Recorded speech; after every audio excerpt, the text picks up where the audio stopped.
몰라도 사는데 지장 없는 신기한 잡지식들 56화를 시작하겠습니다. 파도 끊임없이 나오는 잡지식들 오늘도 빠르게 흡수해봅시다. 첫 번째 잡지식, 무지개는 원이다. 무지개를 떠올리면 7빛깔 줄이 있는 반원 형태가 떠오릅니다. 근데 무지개는 사실 반원 형태가 아닙니다. 원형이지요. 단순히 지상에서는 시야의 한계로 무지개의 하단 부분이 지평선에 가려져 반원 형태로 보이는 것입니다. 비행기를 타고 높은 곳으로 올라온 뒤 무지개를 바라보면 이렇게 완전한 원형이라고 합니다. 우리가 알고 있던 무지개가 사실 동그란 모양이라는 것 재밌지 않나요? 나만 재밌나? 두 번째 잡지식, 고릴라의 가슴치기. 고릴라의 마스코트 행동을 떠올리면 주먹으로 가슴을 쾅쾅쾅쾅 두드리는 모습이 떠오릅니다. 화가 나서 가슴을 퍽퍽 치는 느낌이지만 이 행위는 생각보다 평화를 위한 행위라고 합니다. 고릴라 세계에서는 덩치가 힘이죠. 자신의 덩치를 물리적인 마찰이 있기 전 알려줄 수 있다면 불필요한 싸움이 없어지겠죠. 자신의 덩치를 가슴 두드리는 소리로 상대방에게 알려줄 수 있다고 합니다. 독일 막스 플랑크 진화인류학 연구소에서 야생 마운틴 고릴라 수컷들이 가슴을 두드리는 소리를 분석하자 덩치가 클수록 소리의 고파스 고점이 낮게 나타났다고 해요. 수컷 경쟁자들은 가슴 소리를 통해 상대방의 체격을 가늠할 수 있으며 이는 불필요한 물리적인 충돌을 피하게 해준다고 합니다. 또한 암컷에게 자신의 몸 크기를 소리로 알려줌으로써 짝짓기에 도움을 준다고 해요. 가슴 소리로 자신의 크기를 알려준다라. 야해.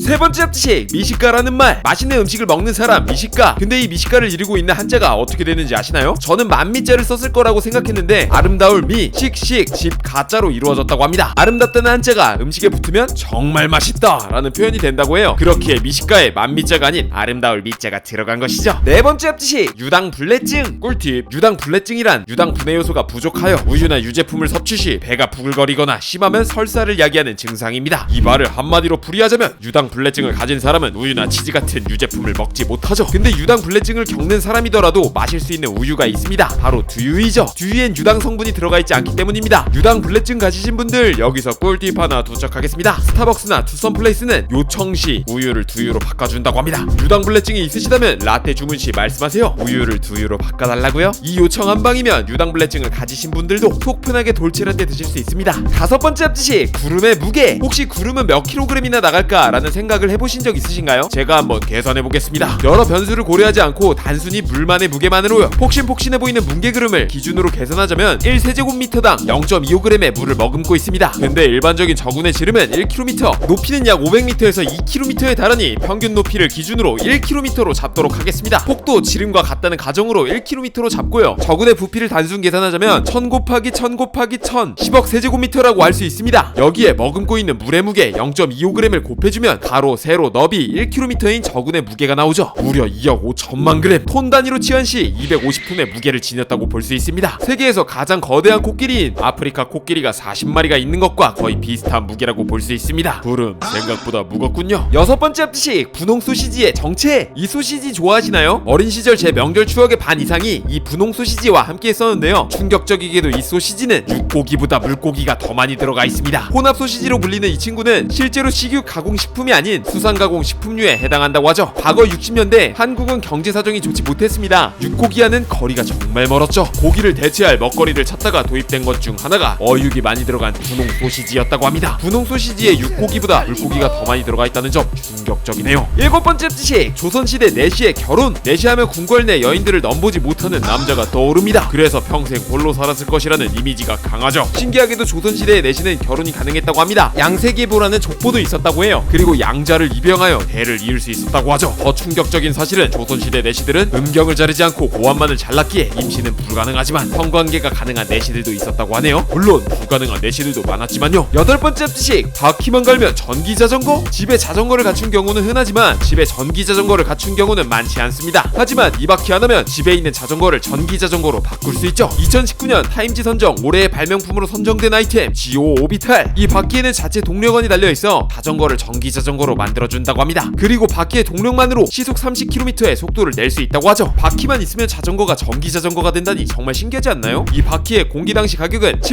799.99달러, 하나로 약 90만원이라고 합니다. 그냥 전기자전거를 사는 게 낫지. 아무튼 이런 혁신적인 아이템이 있다는 것 기억해놓으면 좋겠죠. 오늘은 여기까지. 장마가 시작될 것 같습니다. 이번 주 내내 비가 온대요. 빗길은 정말 위험한 요소들이 많죠. 다들 조심조심 활동해서 한 분 한 분 다치는 일이 없길 바랍니다. 여러분들이 다치면 저 정말 정말 슬퍼요. 저한테는 한 분 한 분 너무너무 소중해요. 정말 다들 아무 일 없이 이번 장마를 이겨내시길 바라면서 오늘 영상 마무리할게요. 잡지식 제보나 주제 제보는 chamalramil@gmail.com으로 부탁드립니다. 선정되시면 영상에 이름 넣어드릴게요. 말천님들 오늘도 정말 많이 사랑합니다. 뿅.